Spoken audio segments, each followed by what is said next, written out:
அனைவருக்கும் வணக்கம்.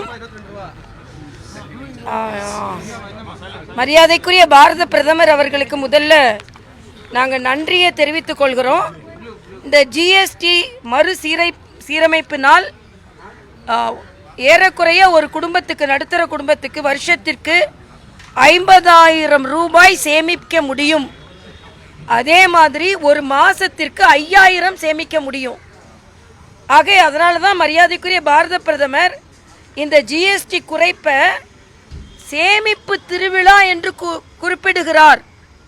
ஆக ஒரு குடும்பம் சேமிக்க வரும்பொழுது அந்த குடும்பங்களை படிக்க வைப்பதற்கும், புத்தகங்கள் வாங்குவதற்கும், விழாக்களை கொண்டாடுவதற்கும், பெரியவங்களை பாதுகாப்பாக வச்சுக்கிறதுக்கும், இன்சூரன்ஸ் போடுவதற்கும் எல்லாவற்றிற்குமே இந்த ஜிஎஸ்டி குறைப்பு வாழ்வாதாரத்தை பொருளாதாரம் மூலமாக மேம்படுத்தி இருக்கிறது. ஆனால் நமக்குள்ள என்னன்னா, இதில் ஜிஎஸ்டி குறைப்பில் பால் முகவர்கள், தயாரிப்பாளர்கள், விவசாயிகள்லாம் நன்றி சொல்லிட்டாங்க. ஏன்னா எங்களுக்கு 40% அளவிற்கு குறைகிறது என்று. ஆனால் இங்கே இன்னும் ஆவினில் பால் குறைக்கப்படவில்லை. இது நிர்வாக ரீதியாக என்ன என்று சிந்திக்கணும். எனக்கு அதை விசாரிக்க வேண்டும் என்று நான் நினைக்கிறேன். இந்த பால் 30 ரூபாய். ஆக இது இப்பொழுதைக்கு நெய் 60 ரூபாய் இருந்த நெய் 40 ரூபாய் ஆயிருக்கு. ஆக அது ஒரு அளவு சொன்ன இது இந்த பால் 20 ரூபா, இது 20 ரூபா பால். சில இடங்களில் என்கிட்ட சொன்னது 20 ரூபா பாலில் குறைச்சிருக்காங்கன்னு சொன்னாங்க. ஆனால் இங்கே எந்த பாலுமே குறைக்கலன்னு சொல்கிறாங்க. அது 22 ரூபா, இது 22, ரெண்டு ஒன்று தானே. 22 பச்சை கலர், ப்ளூ கலர். ஓகே, இது 22, இது 20, இது 30. இதில் எல்லாமே குறைக்கப்பட வேண்டும். ஆனால் குறைக்கலை. அது நிர்வாக ரீதியாக என்னன்னு பார்க்கணும். ஏன்னா அவங்க சொல்கிறாங்க ஸ்டாக் இருக்கிறதுனால பழைய விலைன்றாங்க. ஆனால் மருந்து கம்பெனிலேருந்து எல்லாமே ஸ்டாக் இருந்தால் கூட இன்னையிலிருந்து குறைக்கப்படும் அப்படின்னு தான் சொல்லியிருக்காங்க. அதனால் குறைக்கப்பட வேண்டும். மரியாதைக்குரிய பாரத பிரதமர் என்ன சொல்கிறாருன்னா, குறைக்கப்பட்டுகின்ற வரி விதத்தின் பலன் சாமானிய மக்களுக்கு கிடைக்க வேண்டும் அப்படின்றதும் ஒரு முக்கியமான காரணமாக இருக்குது, நடைமுறையாக இருக்குது. அதனால் இன்றைக்கி முதலமைச்சர் அவர்களை நான் கண்டிக்கிறேன். இன்றைக்கி என்ன சொல்லியிருக்கிறாரு, 8 வருஷத்துக்கு முன்னால் ஏன் குறைக்கலை அப்படின்னு.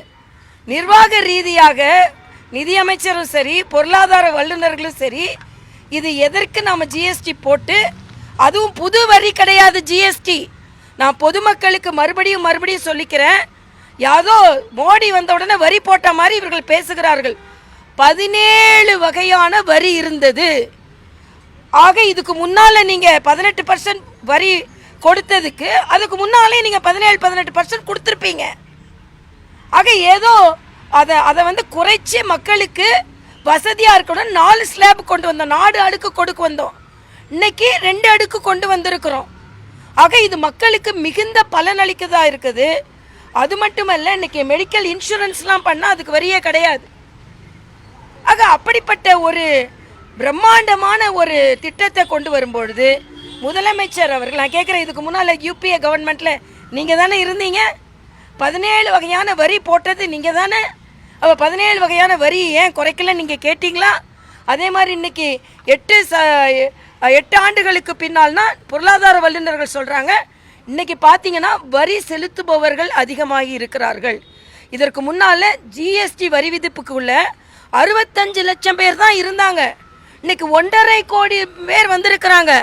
அதனால் அரசாங்கத்திற்கு வருமானம் 7 லட்சம் கோடியிலிருந்து 22 லட்சம் கோடியாக வந்திருக்கு. இந்த 22 லட்சம் கோடி யாருக்கு போகுது? மக்களுக்கு தேவைப்படுகின்ற வளர்ச்சிக்காகத்தான் போகுது. அதனால் இது ஏதோ சுருட்டி வச்சிருந்த மாதிரியும் அதை பிழிஞ்சு வச்ச மாதிரியும் வெங்கடேசன் போன்றவர்களாம் மிக தவறான ட்வீட்டுகளை போடுகிறார்கள். மன்மோகன் சிங் ஆட்சி காலத்தில் நீங்கள் பார்த்தீங்களே, எல்லாரும் நம்ம கார்ட்டூனே போட்டாங்க, பறந்து போயிட்டு இருந்தது. காய்கறி, அரிசி எல்லாம் பறந்து போய் கொண்டு இருந்திருந்தது. அதை மறந்து போய் விட்டீர்களா என்று நாங்கள் கேட்குறோம்.